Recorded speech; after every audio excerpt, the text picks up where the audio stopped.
Welcome back to Witchy Words with Zabora. I'm your host, Zabora. Today we're going to be talking about agnostic and Gnostic and how they apply to the labels of atheist and theist.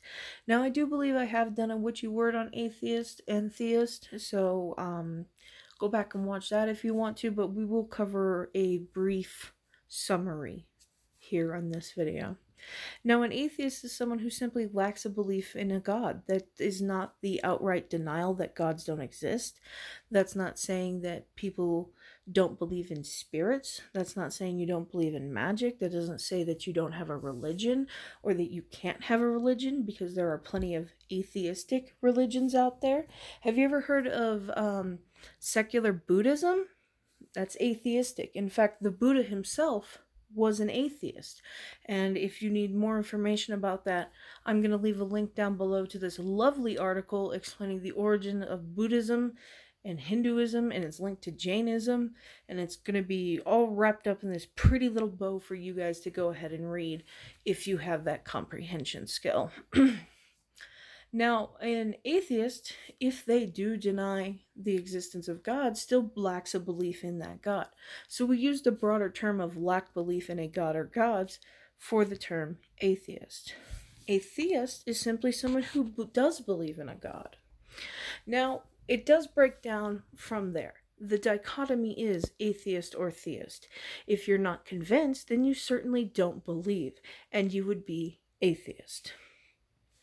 Gnostic. Now, the Gnostic position is one of knowledge. Gnostic position has to do with evidence and proof. So if you were to be a Gnostic theist, you are saying that you have knowledge and proof of God's existence. Whether that be personal revelation or dream you had, what the fuck ever, woo kind of bullshit you want to come forth with, that's what you're saying, that you have knowledge and proof of God's existence. An agnostic theist is someone who says, I'm not really sure, but I'm pretty good with the idea of a God's existence, or I do believe a God exists, but I can't really be sure. So that's an agnostic theist, okay?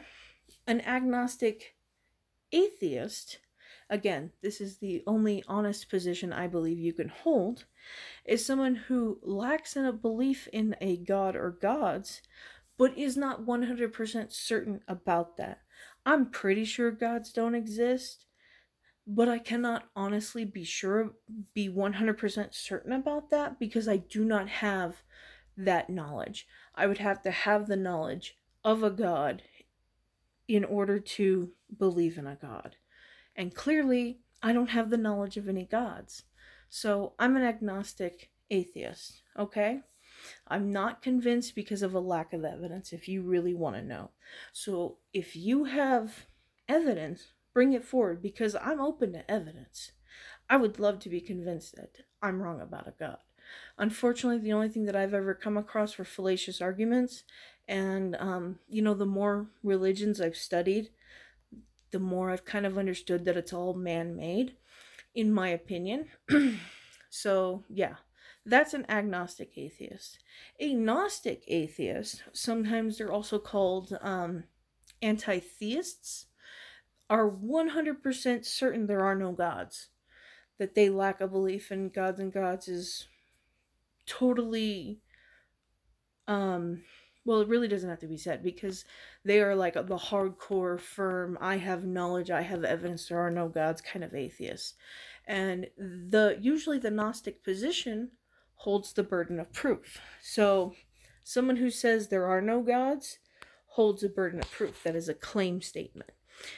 Same thing goes with theists. If you say there are gods and my God is the right God, then that's a claim statement. And you are under obligation in a debate to present evidence.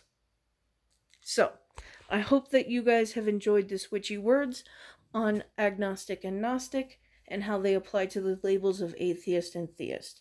That is it for tonight, guys. Sun empty.